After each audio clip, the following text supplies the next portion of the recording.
Hello, good morning, everybody. Today we're going to be outside. You probably hear some background noises, some planes, maybe some even automobiles, cars. But today I wanted to sit out in the backyard and just grab my thoughts, gather my thoughts, share my thoughts with you.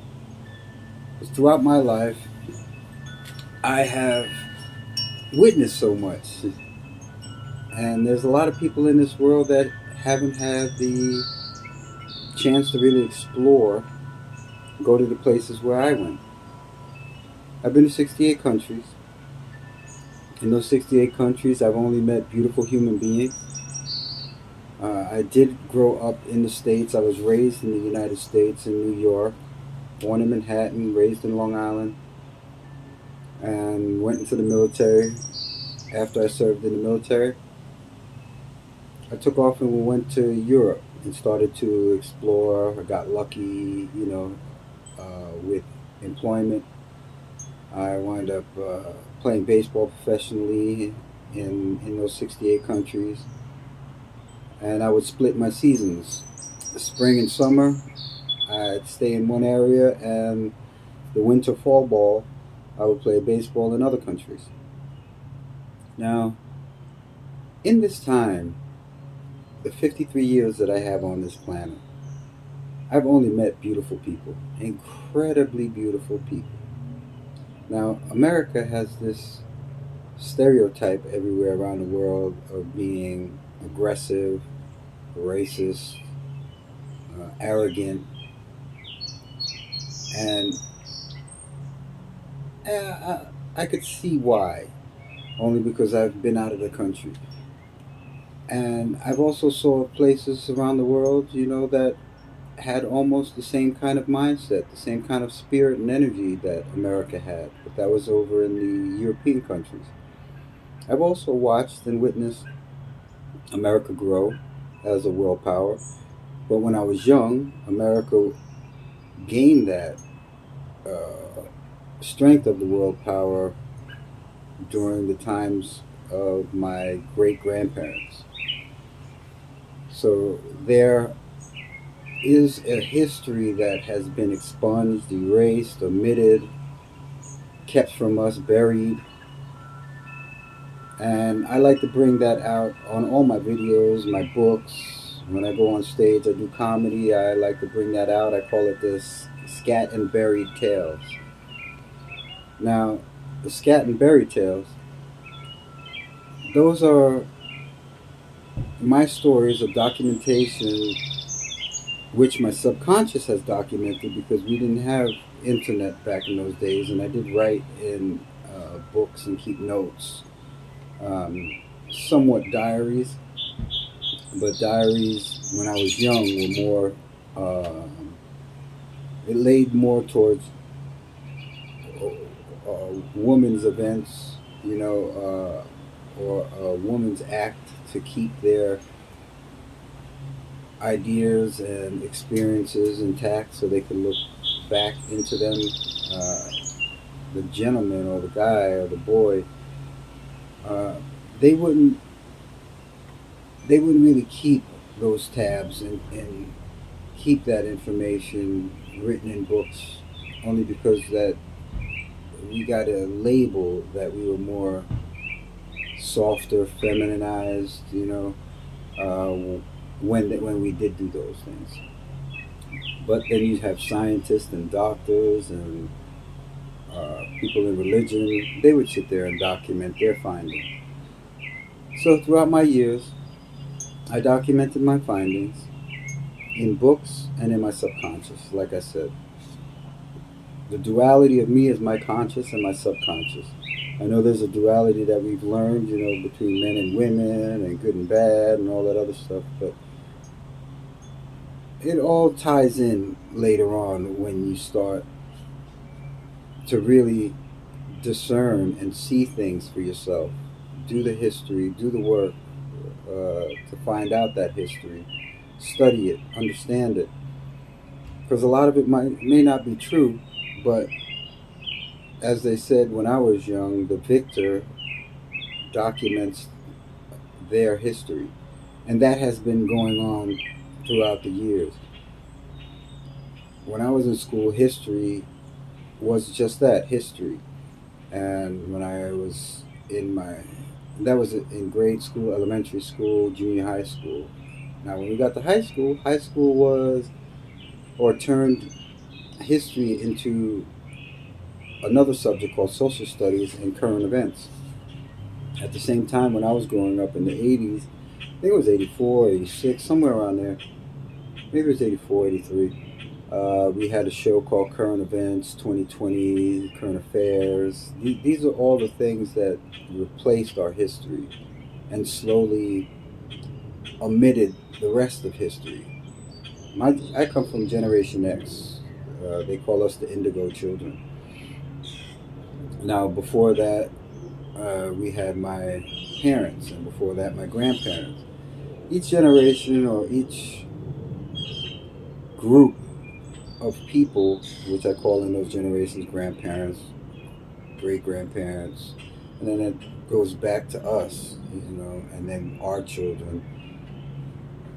But if we break it down, maybe every 25 years should be a generation. We could do that on another video. I'll explain that to you. But today, I just wanted to talk about everything in a nutshell. I know it might be difficult for people to swallow because people love to have and own whatever it is that's in their mind. The mind is one of the most powerful things in the world. I mean, that's where, that anointed oil, that goes through your pineal gland all the way down the claustrum, that comes down all the way to your sacral chakra and ascends all the way back up. And after 2.5 days, just like Christ, is crucified right in the middle here. And then it is resurrected on the third day, and then you're able to create with that. Now, that is something we could also put in other videos, but I've seen those videos also on YouTube. I mean, everyone should be able to discern everything and should understand almost everything that I speak about if you're not distracted by the system. Number one, the system is education, economics, entertainment, labor law, religion, politics, sex, war, and counter war. We are bombarded 365 days a year, 24 hours a day, 7 days a week in all those areas. And I started to understand that in the 70s, when I started reading books and talking to a lot of people from the culture that was around me and the group that was around me. I kind of lived in what they called the ghetto, in Long Island, but it didn't seem like a ghetto, but that's what they called it. It was a suburban place, but I grew up in the midst of breakdancing, hip hopping, all that coming to flourish. We were the beginners of all of that. We were the ones that created this fad. The Indigo Child became the best of the 80s, and till today, the best of the music, artists, movies, you name it, is mostly my generation. I would love to explain why, but you really have to turn on your discernment on the inside. You really just do, because you could sit there and unlock everything and see through everything if you are aware, if you are open to learning new things. It's very difficult when you had went to school for, let's say, 20, 30 years. You have all this baggage that's stuck in the mind. And from there is where you'll get your ideas from. They say new ideas, but you never get new ideas from your mind because you got to keep on going to the baggage and the little closets inside there, pick and decipher certain things in order to come up with this new idea that you think you're coming up with.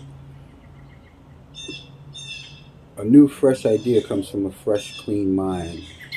So if you could take that baggage, put it off to the side, or throw it in the closet and leave it there for the remainder of these videos, or even if you sat down one-on-one with me. I've sat down with many people, and we've navigated through the history in split seconds. lights, bells, and whistles will start going off because they understand how to get through these rabbit holes, and we don't even attempt to go down any rabbit holes. We just speak about them, we touch about them.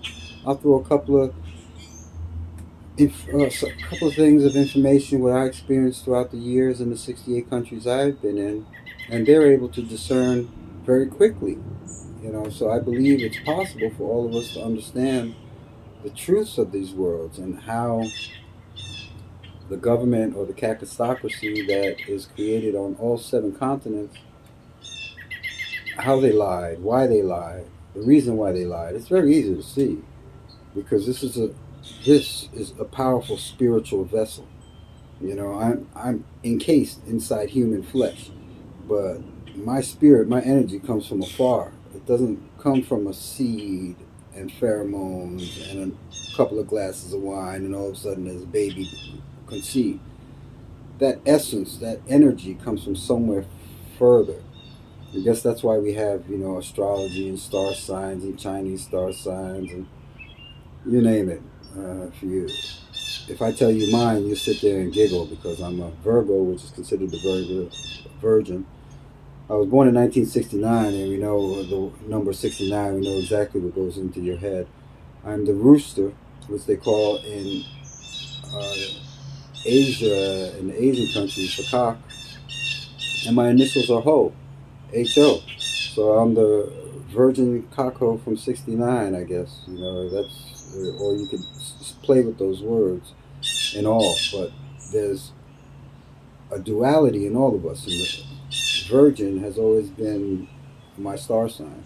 So I was always able to navigate every day, becoming fresh, brand new, and enjoy and understand every moment, in any moment, on any day, at any hour, because I allow this to die every day. Even every hour, I'll let it die to afresh and make anew. Only because I know that digesting all this information and trying to keep it inside books and videos is not enough to really tell you the truth or show you the truth. You've got to be able to read it, take something from it, and go on your path and use it. And every time you're on your path, you find something, you take, you use it, and you add it to it, and that changes the perception and the ideas that you have in your mind, in your head, in your way. There's a lot of things that keep us distracted, but in this world, there's a way to navigate through the good character that you have to walk and find your destiny and your path. It is very simple. I used to listen when I was young to someone called Krishna J. Murthy, and he was supposed to be the next teacher, world teacher. He discerned everything through religions and understood and broke them all down to there is no religion. There is just spirituality, the way you are. You can sit there and follow a book every week, once a week or twice a week or 7 days a week. It doesn't really matter. But you have to walk in this perfection of your spirit. How would you want to be treated? How would you like to be spoken to? How would you like to be taught? And then you figure that out, and then you treat those people the way you want to be treated. In some places, you do unto others as they would do unto you, but in New York, that's not really 100% true because people treat you like crap here. And there's places where I went to Europe where they said, do unto you before others do unto you. And then it's just like, I hope that's the good part, because if it's the arrogant part, then yeah, we're going to have a horrible world to live in. Because people are very, very aggressive where I come from. And around the world, they can be aggressive, but you have to push them into that aggressiveness.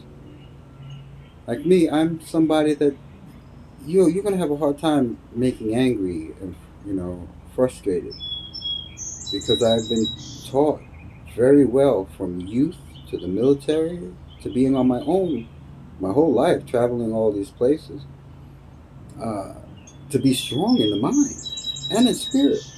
And I know you reap what you sow. So I never went out there as a cocky individual. I just went out there as a loving human being.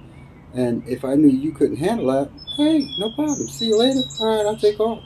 When you come back, I'll still treat you nicely, but I'm not going to follow the path back towards you because I know that you are not secure and walking in your path of good character. But I can feel those vibrations because I'm an empath. So I can tell you I could tell you if you're holding back lies. I could tell you if you're holding back truth. I could tell you that you're upset. I could tell you that you're angry. I could tell you that you're hurting. I could tell you that you're sick. And plus a whole bunch more. But we've all had these gifts. We've all had these discernments. The thing is, every country since 1776, when they implemented the system and the governments and the world government, people did not have the idea that it was one global government. We all believed that each continent had a government and we had our own system. But now that we are in 2023, we see this COVID going around and we see this internet that's universal or international. We see that they have a different agenda than we do. And it was very difficult for them to get us on a mindset or get us to feel fear because when you're walking on your normal path, maybe you're going to school, maybe you're going to work, maybe you're just home alone, maybe you're homeless, maybe you're a traveler, maybe you're a wanderer. But all of us have a path. On this path, we don't have time to just sit there and soak in everybody's information. For instance, when COVID hit, people all had Facebook, they had Tumblr, Instagram, all the social media sites. And it was easy to broadcast any type of information, any type of knowledge, any type of current events. So it was very easy to get people to get startled, get people to feel fear.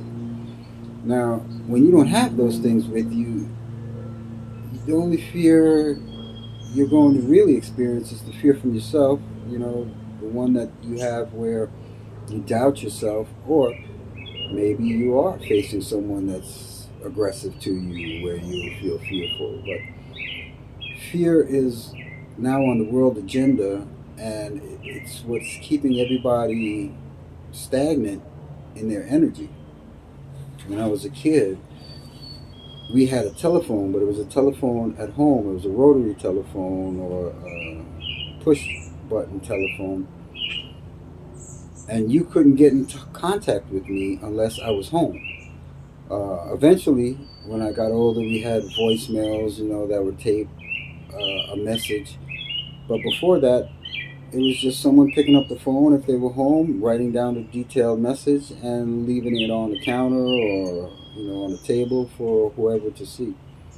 We also were not constricted and confined and felt like our freedom was taken away because we didn't walk with a phone. We didn't walk with social media. We didn't have any of that. We didn't have any internet.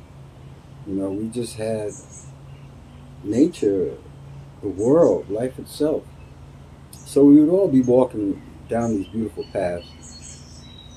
I was just lucky enough to be born in 1969, so I saw the 70s, I saw the 80s, I saw that transpire. I was a teenager when the 80s was happening, and I was a teenager when hip hop was coming out. Or, no, I was a little younger, and a lot of the people that were around me in Long Island became professional singers, rappers, dancers, artists, performers, sports icons. All of us have this beautiful gift inside, and all of us have a beautiful talent inside. We're just not allowed to use all of that. But in the 80s, I've gotten to see that everyone had it.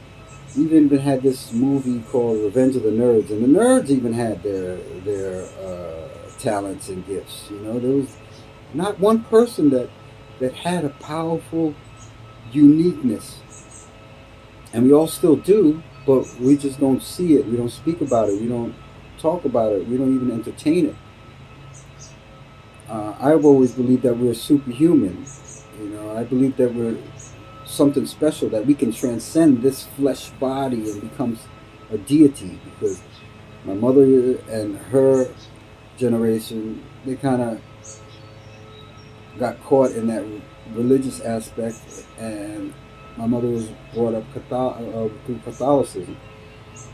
But before that, her father, my grandfather, he came out of Africa, and they were talking about spirituality, which had nothing to do with religion. It was more walking in good spirit and um, acknowledging your ancestors, the ones that came before you, and acknowledging also that before them there was this group of people that they called orishas, which are like uh, what religion has with their angels, you know. And these people transcended from human to spirit, and they were still able to come back into human form. That was their power, that was their strength. And they were also able to manipulate and work with all of the energies, you know, and become part of these energies. When I was going to school, we had stories of the Indians, and the Indians, they also had something with spirituality, and it was more or less Mother Nature. You know, Africa didn't speak about Mother Nature, but they were in tune with nature, and they used nature, and they would be able to transform in nature. The Native Americans and the Native South American and Native people on in the New World, from Canada all the way down to South America, they were the natives. Uh, you know, what we call Indians, which you can't really say nowadays. I guess it's just all this BS. You know, because I grew up in sticks and stones break my bones, and names will never hurt us. And they used to call us all different things, and they gave us a different type of history, and we were allowed to say those things, and we're still on this planet, so it's hard to change somebody that's in their 40s and 50s because we're set in our mindset. The new generation, they have a lot of opinions, but they have no access to history and no knowledge of history, just opinions of whatever we've said or whatever the television said, you know, and comes out to them. And the television is totally different than what I got to know when I was younger. Uh, we didn't have a TV in the house till I think I was probably about 8 or 9 years old. Kids nowadays have a TV, telephone, internet, all that stuff. You know, right out the womb. They're messing with their phones and their telephones and their computers, and it's amazing that they understand that technology. It's like the 100 monkey effect. But you can see that my generation has witnessed so many things, so many events transpire. You know, for instance, when I was young, actually before I was born, Nixon was president. Nixon quoted this war on cancer. I came, I was born 2 years later and grew up and saw that there was a cancer, but that was among one or two people in the whole United States or maybe in the whole world. And 10 years later, everyone started to get something. 20 years later, everyone had cancer and was dying for cancer. It was normal. But there was no red flags, you know. I don't know why I was seeing it. Maybe it was because I kept bouncing from different country to different country, but I didn't get the same type of programming for 40 years. I only got the programming here in the States for 18 years. Then I went to the military, got that programming. And then I moved to Europe and got that programming. And then I bounced different countries and got their programming. So there were bits and pieces that did not register in a way it did with the people who were in their projected environments being programmed for 40, 50, 60 years. My brothers and sisters did go through that, so they have a different mindset, different understanding. When I sit down at the table with them to bring these things up, it's something brand new. It's something fresh. To a lot of people as well. Once you hit the different countries, then you start to see that no one is really totally awakened, you know, except for my generation. There seems to have been a lot of indigo children that were born in those times, and they had been awakened. They just fell asleep and slumbered a little, but something was going off inside. They're not what we call retarded, stupid, dumb. Back then you were allowed to use those words. Now I think it's totally changed to physically and mentally challenged. That's the word. We went from everyone being rebels to now we're all winners. So my group, my generation, we knew we weren't all winners, but we were all so powerful, and we can create whatever we wanted to as long as we were creating it in here and we believed it in here. If we just believed it only in here, it didn't work so well. It had to be these two places, the head and the heart, as one, and then that would give you your answer. That would give you your answer in spirit. That'll help you walk into your path.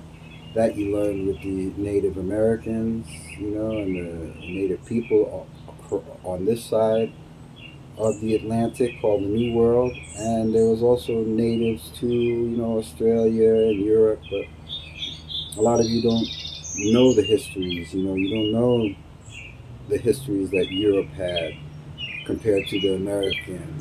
If you were born in America, and if you were born in Europe, you don't have the same as in Europe, and you have no idea what the Holocaust is. You have no idea what all these other things are. In Europe, it's totally different. When I brought all of my information over, this was my knowledge from America, it got shut down with their knowledge from the horse's mouth for 68 countries. And I was sitting there from one country trying to tell them what their history was. But 68 countries and getting to know people, that gave me a different perspective, another perspective. And I saw that how weak America was as far as their history and their timelines.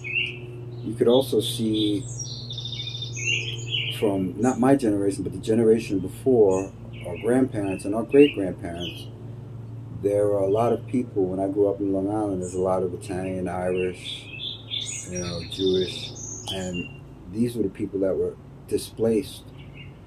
The ones mostly displaced were the Italians and Irish, over on Ellis Island, and they hid inside their Irish, Italian heritage, and later on, they became Irish Jewish, Italian Jewish, Jewish Italian Irish, and it started coming out with their truth because they didn't have to hide anymore. But my mother's generation, they had to hide. The great grandparents' generation, everyone had to hide because there was too much at stake. World War One, World War Two, Vietnam. But when you check out those histories and you navigate through them, you see what I've seen. Every war releases a new people into the Americas. For instance, Vietnam War. All of a sudden, you had the Vietnamese come over and they had to open up their shops and their stores and the Asian stores. Chinatown was everywhere, and that wasn't like that before Vietnam. And World War One, World War Two, you didn't have that many Germans and Irish and Italians and all of that. That was afterwards. Well, no, during that time of World War One is when that first fluctuation came over. World War Two, that's when they started fighting for America, but they weren't fighting for their European heritage. They were fighting for white heritage. They turned everything into colors back then. It is a melanated planet, and all of us do have melanin within, but it's not a colorful planet. You know, it's not. It has nothing to do with white, red, blue, black, orange, green, yellow skin. It doesn't matter because human is human, and throughout the world, everywhere you go on every continent, they'll call it the human species, the human body, the human mind, the human essence, the human spirit, the human soul. It's not a green human soul. It's not a black human soul. It's not a white human soul. It's not a yellow human soul, etc., etc., etc. But we forget that we are one huge family. And that is something that I learned when I was traveling to 68 countries, that there is documentation of us all being one family. But there was one group uh, that had conquered their own group, experimented on their own group, and then tried to do it with another one. Another group was doing the same thing. They tried to do it with another one. It was vice versa. You know, we're collective spirits. So if something's happening in Europe or something's happening in Australia, or something's happening in America, everyone feels it. And back then, you had the Africans and the Indians or the natives that were always into the spirituality, not religion, but spirituality. So whatever was happening in the physical could be fought in the spiritual. So they had ways of getting themselves into that mindset, getting themselves into those realms and dimensions and timelines through spirit to fight and counter whatever was happening. And once they killed off the natives on all the continents, they were the people that we call they were able to get one step ahead of everyone else because the Africans and the native to America, they're they're both the same. You know, they were black people as well on all continents. Same thing with natives on all continents. They all came from this melanated skin, and then they understood this melanated spirit. They could speak these languages that worked with in unison with the universe, with the world, with animals, with all life forms. So they were able to shapeshift, manifest, transcend, do all these things that we talk about now. And now people have such a lack of understanding where they don't understand how they can manifest.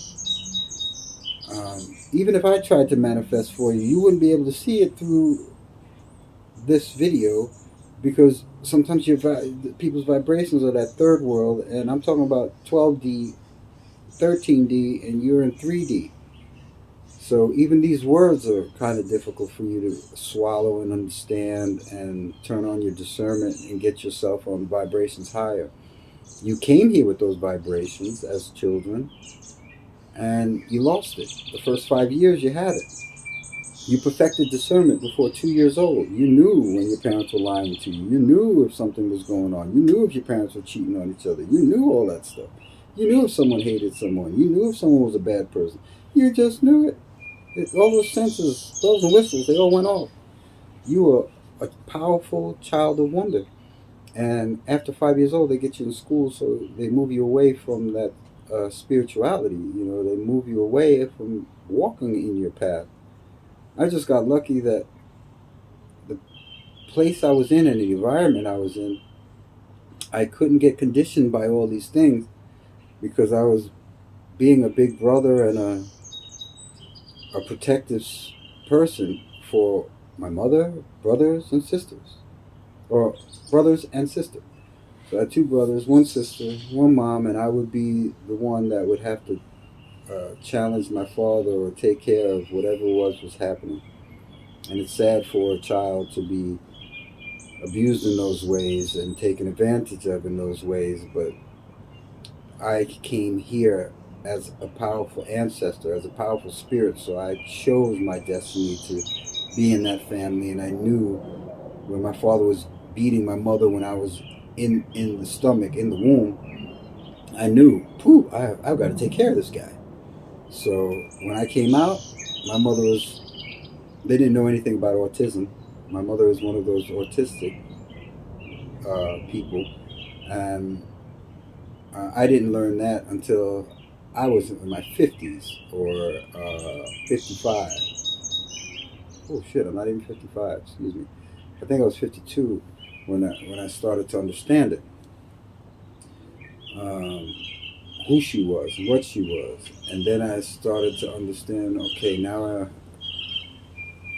I was always the adult, and my younger brother, middle brother, he was always the father figure around them because I was always gone, in different countries, so I only could be a distant brother, if if that. I was just a sibling because I wasn't in that environment. Because when I came back to see them every once in a while, I wasn't welcome as the older brother that took those beatings for them, and protected them. I was just some castaway, So that's why I've been trying to get these videos and these books and this information out to you, because my family has always been the human family. It wasn't my immediate family, but there was my middle brother. He was the closest to me. So we have a bond. We consider each other family and we love each other. But because of all the stuff that he had to go through, taking care of my mother, taking care of my younger siblings, he had a stressful life, and I had my stressful life when I was younger. And when I got into the military and I started to travel, it wasn't as stressful. Then I became the magnetic child or the spiritual child, where everything started coming to me because I knew how not to treat people. The way my father treated me, I knew I wasn't going to treat people like that. The way my mother spoke to me, I knew I wasn't going to treat people like that. The way my mother spoke and did things with her friends, I knew I was not going to be like that. I saw this in a young age that I didn't want to be like them because I thought my mother was vengeful doing those things, but now I understand it's part of autism where she wasn't taught better and she didn't understand and she didn't get the right treatment or the right role models to better herself. My father, he went through a tough time too, being raised with his family and then at a certain time being put in an orphanage, while his parents were alive. That's got to be psycho. So now I understand why he was so aggressive to me. I didn't see the autism in him, but yeah, he was a foreigner. He mostly spoke Spanish and stuck in his mindset, so he never adapted into the American way. And kept me from uh, understanding his lifestyle and his languages because American in those times had a system. You just didn't want to fall in those systems. You wanted to be an American. And I guess I did for a certain amount of time until I was 18, 19. I went into the military and then, started my world outside of the U.S. So during that time, I've got to learn a lot of things and experience a lot of things. I've actually broken bread, shook hands, talked with people, gave hugs, maybe over 1 million people. Physically shook their hand, physically gave them a little hug, and talked with them, had a conversation.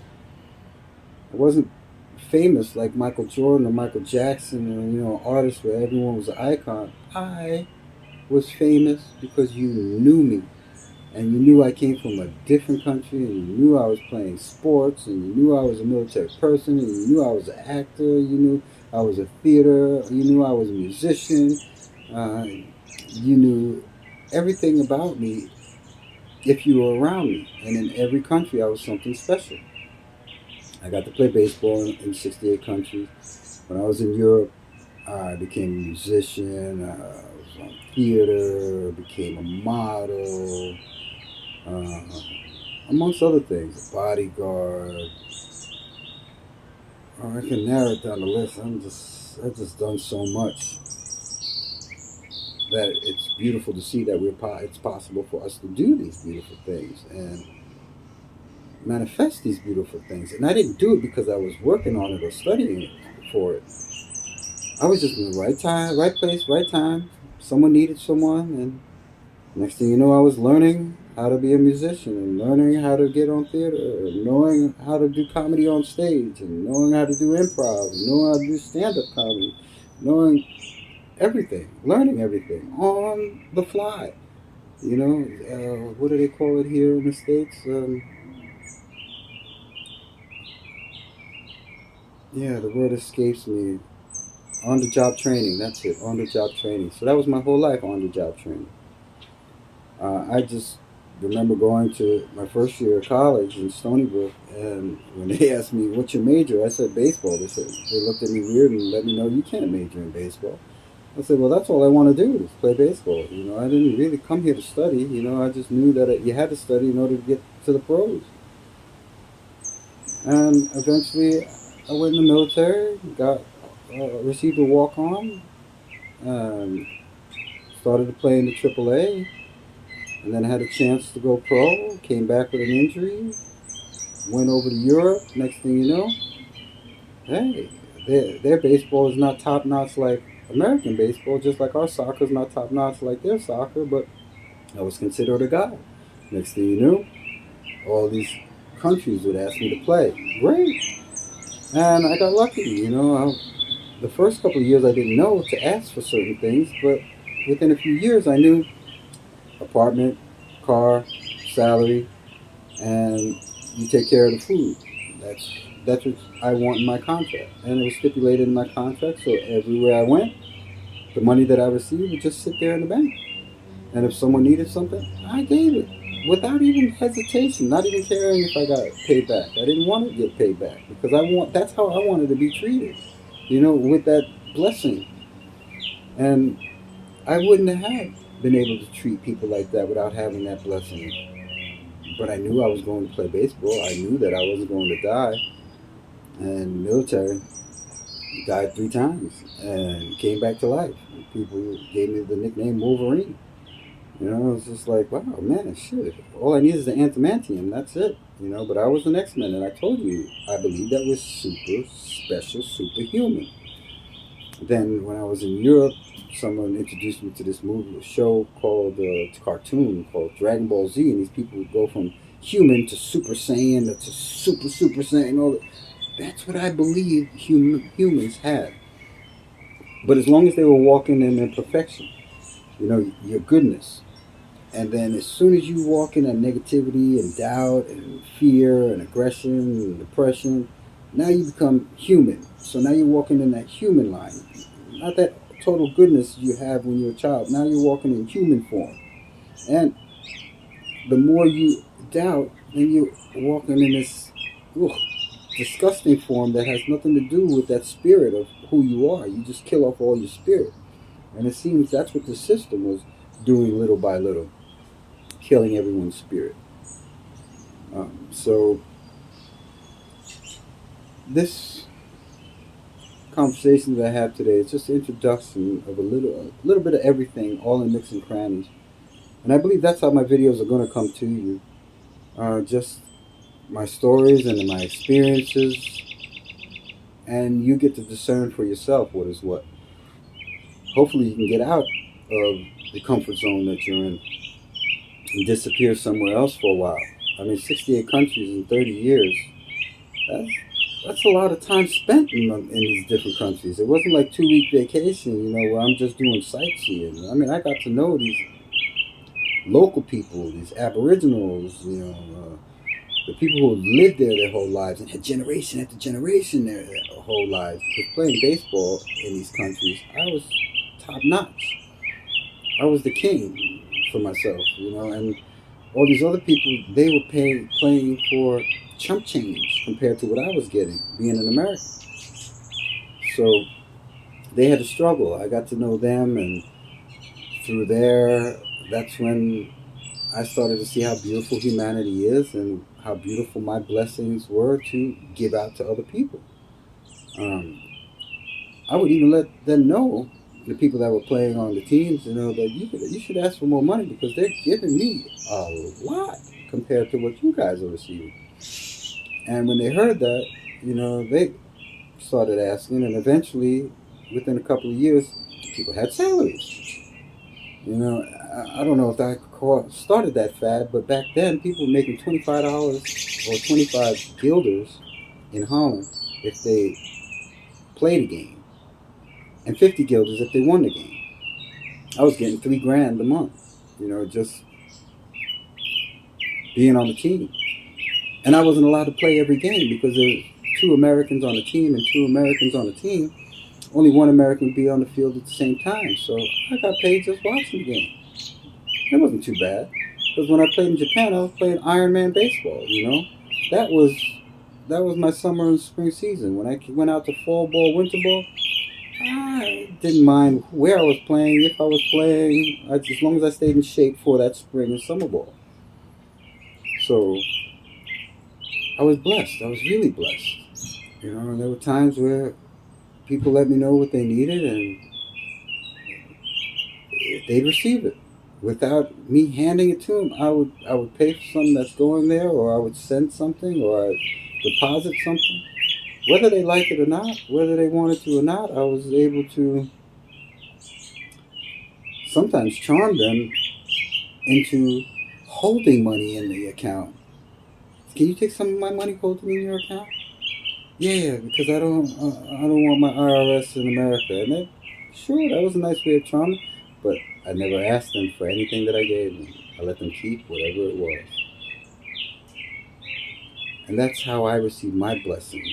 In that way, I come from a family that doesn't care for me, and I've been there since a fetus all the way up and protecting them.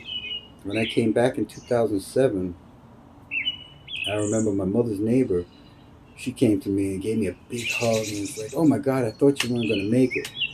And in my head, I'm thinking, "What do you mean, living abroad or military? Desert Storm? What are you talking about?" And she said, "No, the way your father used to beat you, I never thought you were going to make it." And that's when I was like, I thought to myself, wow, somebody really did witness it. I didn't think I was crazy. The way he beat me was like he beat a man, a fetus until 16 years old. He was fighting a real man. He wasn't fighting a little child that was growing up. And my mother being autistic, it just turned a blind eye, and later on she lost an eye, in those years by turning the blind eye.